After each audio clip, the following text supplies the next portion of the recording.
that's the one that they normally have, that they bring the townships up to speed on what they're gonna do next year. And, that's on the Manor House on the, 7th of February, so I thought that was interesting, that information.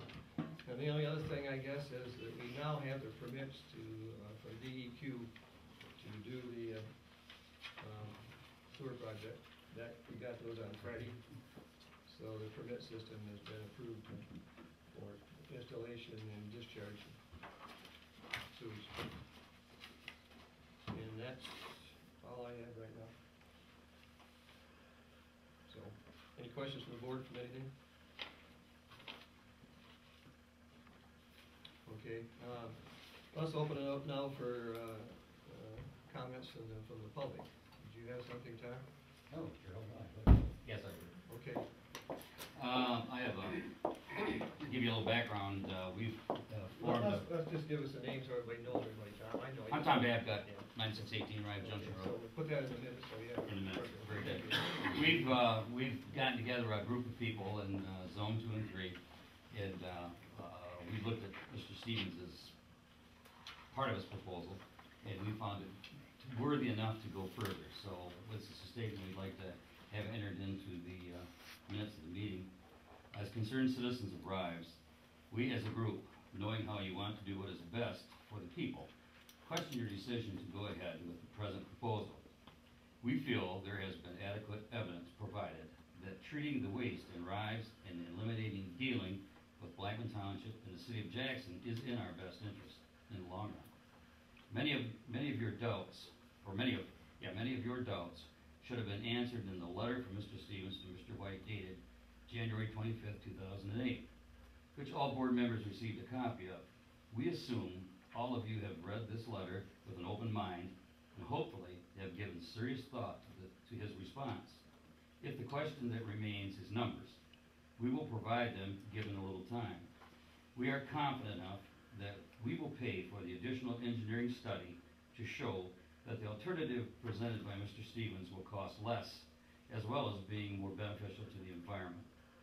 We hereby request that you delay any further proceedings with the proposed project till such a time as we provide you with the engineering study from Mr. Stevens. And also, we request a statement be made part of the minutes of this meeting. As a side question, I understand you got, is that the last permit that's needed? That is. So actually, Mr. Snyder prepared to put out the bids for the project. The only thing, Tom, is lacking right now, and I don't know what the status it was, I did not get a hold of Jim White on that issue, was the agreement, the 40-year agreement with the city of Jackson. And that's the only thing, but the permitting system, which is a critical part, has been improved. Also, I'd like to say, just as myself as a citizen and not as part of the group, is that there's nobody in this room and there's nobody in this township that does not want this sewer project. It's mandated, it's necessary, it has to be done for the health and welfare of the people of Rives. And what we're trying to do is, in no way are we trying to alter anything out of concern that we're trying to get out of something. I'm not that way. Myself, I'm not trying to get out of anything. I want what is best, most economical, and best for the environment. I know that's what you guys want, and I know that's what these people want, I'm sure. And I think that's the way we have to look at it. It bothers me, it's become such a hot issue, and the reason I'm more involved is because I looked at part of Mr. Stevens' stuff, and I really believe if it's at no cost to the board for this preliminary, design he's coming up with, it should be looked at, because I think it's worthy, and it keeps us in Rives.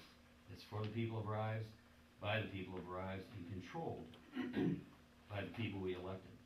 And I think that's got to be what we have to look at more than anything else.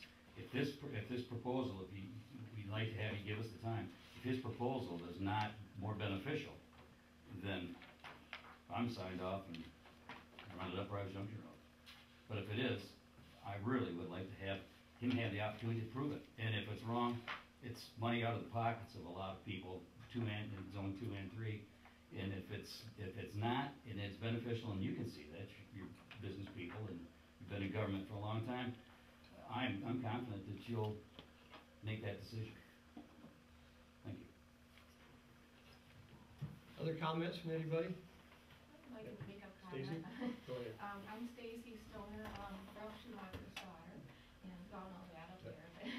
But I wanted to tell you a short story, and happened here in Rives Township. I thought it was kind of related to this. My dad, Ralph Schumacher, bought the Elwood Butts farm in the early 80s, and because of water standing in the fields, he couldn't get out onto parts of his field as early as he would have liked to in the spring. And Gerald Serbic was having the same problem with some of his farmland. But I'm saying that suppose Eugene Allen and I had felt sorry for my dad and Gerald and told them they could pipe the water from their farms down Maple Lane and a half-mile down Rives Junction Road to Eugene's and my farms with the board's approval. Then suppose, which really did happen, that Gerald said to my dad, why don't we just tile our fields, you and I sharing in the cost, and we won't have to bother our neighbors with a problem. Would have been the residents on Maple Lanes and Rives Junction Road's reaction if they would have had to pay for Dad's and Gerald's farming issues.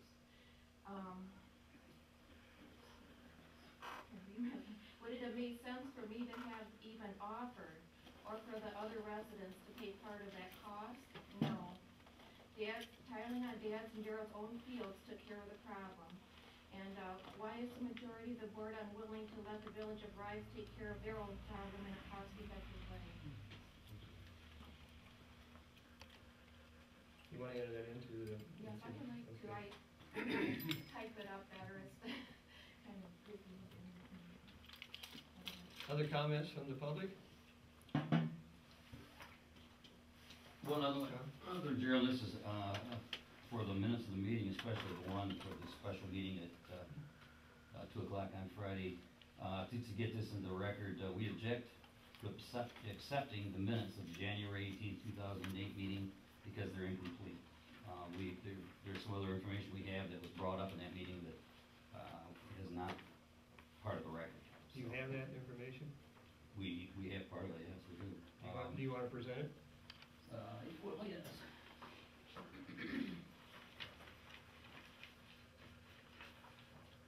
This information we'll attach to the minutes, okay? Okay, can I hand this out to my? Sure.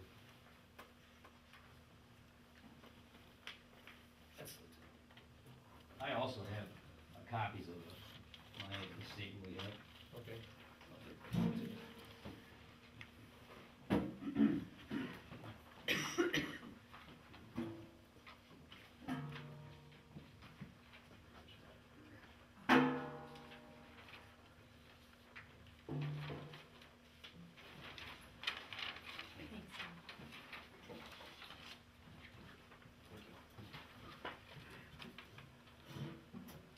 Dave? Yeah, to clarify a little bit what Tom's referring to. Give me a so everybody knows who's talking. I'm sorry, Dave Wright. Thanks, Dave. To clarify just a little bit what Tom referred to with the minutes being incomplete, one of our concerns is that when Mr. White was asked about if there was any reason for the board not to adopt that resolution, he made very clear that he was concerned that the board would go ahead and adopt that resolution based upon the fact that Larry Stevens had pointed out that there were a number of inaccuracies and, I don't know if you call it misinformation, disinformation, whatever. But at any rate, that's what that statement means as far as being incomplete, that there were, that's not found in the minutes, that he made clear that he had reservations about the board adopting that resolution until Mr. Stevens had a chance to formally reply to that. Okay, other comments, Mavis? Mavis is my mother. I wasn't here for the January 18th meeting, we were out of town. Does Mr. Stevens' proposal take into consideration that all of the money from the bond has to be paid before we can access the grant. I believe that's the term of the